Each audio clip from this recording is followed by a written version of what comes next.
ওম সাইরাম বন্ধুরা, আবারও চলে আসলাম শিরডির একটা ব্লগ নিয়ে।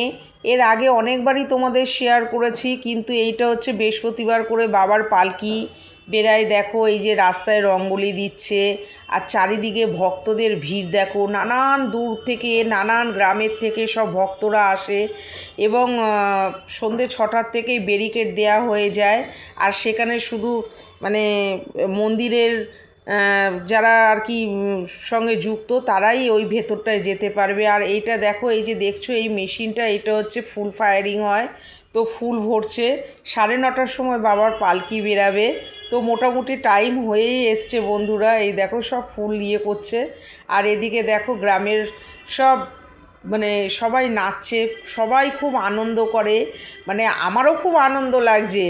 আর একটা কথা তোমাদের না বললেই না, এই পালকির যদি তোমরা দর্শন করতে চাও তাহলে তোমাদেরকে আজাদ হিন্দে ট্রেনে যেতে হবে। দুরন্ত ট্রেনে গেলে তোমরা কিন্তু দেখতে পারবে না, কেননা দুরন্ত হচ্ছে বৃহস্পতিবারে ছাড়ে, আর আজাদ হিন্দ হচ্ছে তোমাদের সোমবার দিনকে ছাড়ে হাওড়ার থেকে। তো যাই হোক, এবার দেখো দ্বারকা মায়ের থেকে বাবাকে এবার চাওড়িতে নিয়ে যাবে। এই যে এখন দেখো বাবার আরতি হচ্ছে, সবাই নাচ গান করছে, বুঝতেই পারছো। আর একটা কথা হচ্ছে, দ্বারকা মাই হচ্ছে যেখানে বাবা রান্না করতেন নিজে হাতে, সব ভক্তদের কথা শুনতেন, যাকে যা আশীর্বাদ দেওয়ার ওখান থেকেই দিতেন। মানে এইটা হচ্ছে দ্বারকা মাই হচ্ছে মায়ের কোল। যেটা হচ্ছে আমরা হয় না যে আমরা মায়ের কাছে যত আবদার, যত দুঃখের কথা সব এখানেই বলা হতো বাবার কাছে। এখনও সবাই, বাবা তো এখনও আমাদের মধ্যেই রয়েছেন। আর চাওড়ি হচ্ছে যেখানে বাবা মানে শয়ন করতেন আর কি, তো সেখানে নিয়ে যাওয়া হবে। এই দেখো বাবাকে আনতে যাচ্ছে, বুঝতেই পারছো তোমরা, দ্বারকা মায়ের ভেতরে। তো এবারে মানে আমার আর মুখের ভাষা বেরাচ্ছে না। আর এই যে দেখো এই পণ্ডিতগুলো যাচ্ছে, এরা খুব লাকি জানো তো। এরা বাবাকে নিজের হাতে এরা সব কিছু মানে পুজোর থেকে শুরু করে সব কিছু করে। মানে নিজেকে সত্যি কথা মনে হয় যে এরা কতটাই পুণ্য করেছে দেখেই আজকে বাবার এত কাছাকাছি। আর মানে ভক্তদের ইয়ে দেখো। আর একটা কথা না বললেই না বন্ধুরা, আমি অনেকটাই দেরি করে গেছিলাম দেখে আমি ভাবছিলাম যে কী জানি দেখতে পারবো কি না, পালকিটা কত দূরে থাকবে। কিন্তু দেখো তোমরা বুঝতে পারছো, দেখো পালকি একদম মানে আমি কিভাবে যে এত কাছে পৌঁছে গেছি আমি নিজেই জানি না। আর অনেকক্ষণ পালকিটা ছিল, এই যে তোমরা দেখতেই পাচ্ছ। তো আমি যতটা পেরেছি, যাকে যাকে পেরেছি ভিডিও কলিং করে দেখিয়েছি যে বাবাকে যাকে যা বলার তোমরা বাবাকে বলো, বাবা তো মানে অন্তর্যামী। আর এই যে দেখো, এই যে কিছুক্ষণ এখানে দাঁড়ানোর পরে এবার চাওয়ারিতে নিয়ে যাচ্ছে, সেখানে বাবার আরতি হবে।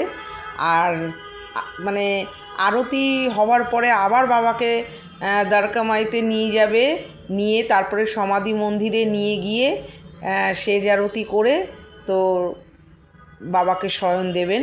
তো যাই হোক, তোমাদের ভিডিওটা কেমন লাগলো জানিও। আর আমি যতটা পেরেছি, যারা যাওয়ার ইচ্ছা আছে নিশ্চয়ই তোমরা যেও।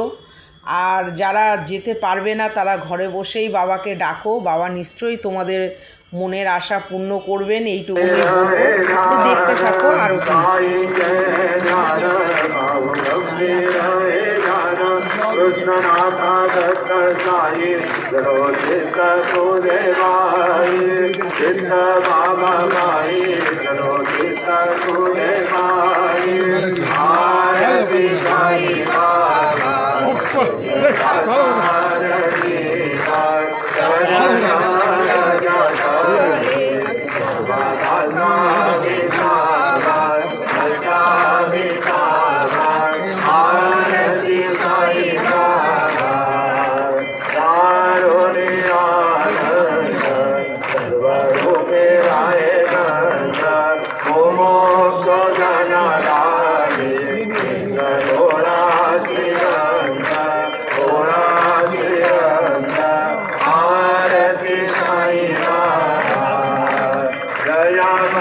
আর এই পালকিটা প্রত্যেক বৃহস্পতিবারেই বেরায়, ঠিক আছে? যারা জানো না তারা জেনে গেলে। আর আমি কিছু বলতে পারছি না, মানে সত্যি কথাই এই ভিডিও যাদের যাদের কাছে পৌঁছাবে, সত্যিই তোমরা লাকি, বাবাকে তোমরা দেখতে পাচ্ছ, ডাইরেক্ট দেখতে পাচ্ছ, এইটুকুনই বলার। বাবার কথা যত বলবো ততই কম। আর সত্যি কথা, এত সুন্দর, এত আনন্দ, এত ভালো পরিবেশ, মানে ভাবা যায় না। জানো তো শিরডি যখন যাব কত আনন্দ লাগে যে বাপের বাড়ি যাব, বাপের বাড়ি যাব। যখন ফেরার সময় হয়ে যায় খুব মন খারাপ লাগে বন্ধুরা, বিশ্বাস করো। তো তোমরাও পারলে যেও, সত্যিই খুব ভালো লাগবে। আর বাবা সবার কথা শোনেন, সবার পাশে থাকেন।